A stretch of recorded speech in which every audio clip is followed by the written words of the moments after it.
Hello,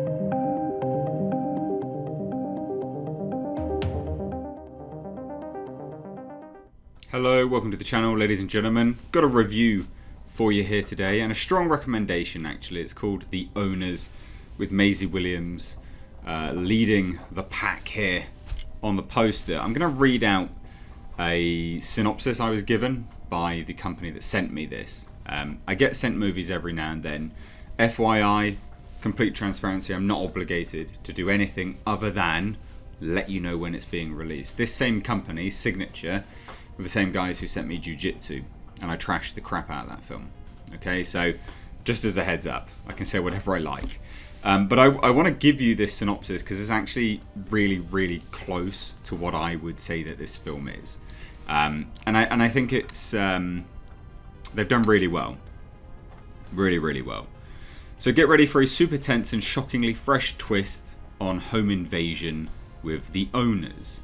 The 7th Doctor Who Sylvester McCoy and swinging 60s icon Rita Tushingham take on Maisie Williams in a super entertaining new horror adapted from the graphic novel Nuit, pleine, lune, from legendary creators Hermann and Yves H. One night in 90s rural England, a retired couple finds their isolated house besieged by a gang of young criminals. The thieves think it would be easy to make them give up the secret of their safe, but they have, no idea of the nightmares that they've gotten themselves in for, and soon need to fight to escape the house alive. Right.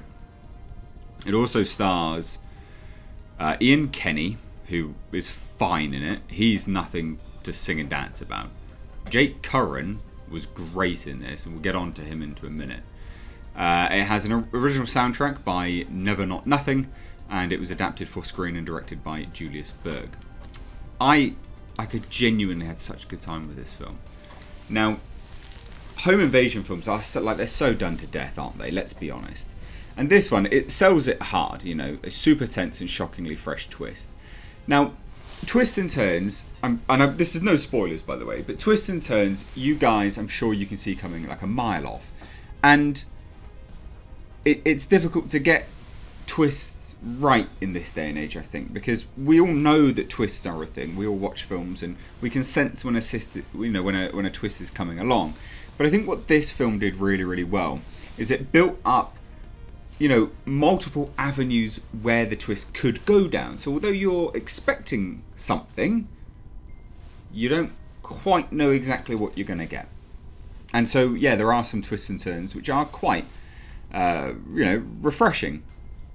Genuinely, and surprising as well. Now, it talks about the super tense nature, and I wanted to give the synopsis off because too often we see the synopsis and I'm like, whatever.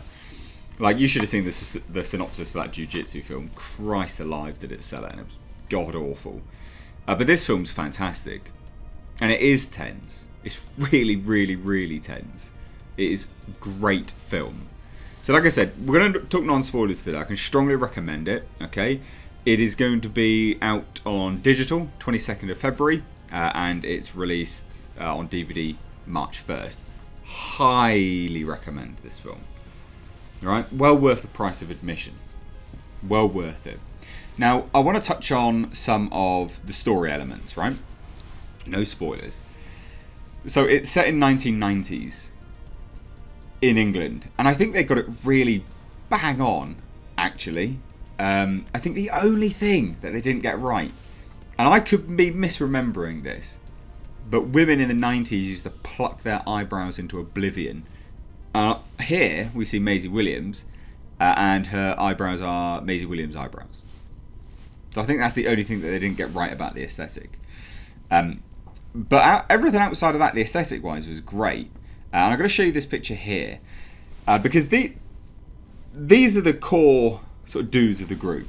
Now, the guy on the far right in the brown or burgundy red-ish leather jacket is the chap Curran, right? Jake Curran. And if just as a heads up, because he's unrecognisable in this is what he normally looks like.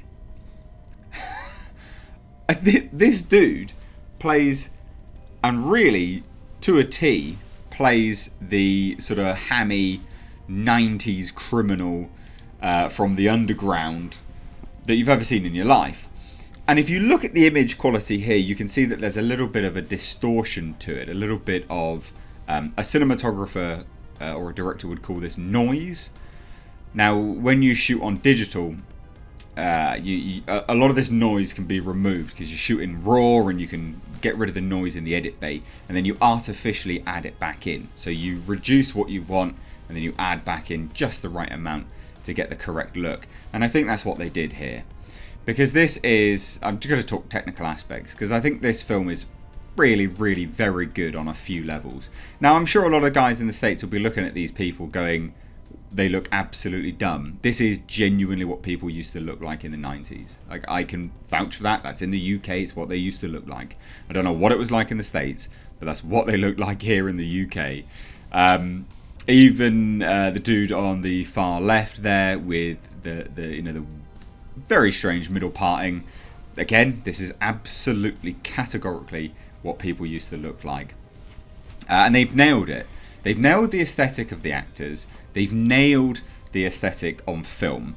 The colorist behind this and the cinematographer, the editor, needs a massive pat on the back because they did a stand-up job. And setting it in one house, because it's a home invasion film, not only adds to an incredible bout of tension, because it really is a tense film, but it also it hones in where you need to focus in on making things period correct. They didn't need to care too much about it being period correct because it was just in one house, and it worked. They got the phones right. Everyone whoever had the mobile phones worked. It all worked very, very well. Now, obviously, home invasion films and things going astray with horror films, you always think, why didn't you just call people? Blah blah blah. They're smart with this. It's a good one. Now, Maisie Williams is probably going to be the red flag for a few people here. A lot of people will be like, no, I hate her. I think she's crap. And I will say this, I didn't like Maisie Williams. I don't like her normally. I liked her in this. She did act. Everyone acted in this film. Everyone acted their absolute pants off, and they did a really, really good job. Now, the original score is great. Very, very good score, actually. Really enjoyed that.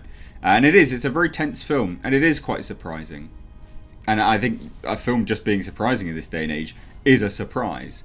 Now, they did a really, really... In terms of keeping it fresh with the twists and the turns, part of that was actually who they have playing the elderly folk. Now, obviously, you can see the older woman here, Rita Tushingham. She is terrifying in this. And I know you're probably not going to see... you're not going to think about that watching this image here, but my God, is she terrifying. Just the levels she can emote on her face. And, without going into spoilers, it's very unnerving. It's very unnerving, but in a great way. In an absolutely stellar way. The practical effects work, very, very good. Very, very good effects work. The lighting, again, as you've seen from some of the images here, was very, very good. It's just a great film. It's a great film. Now, I to put this on par with something, right?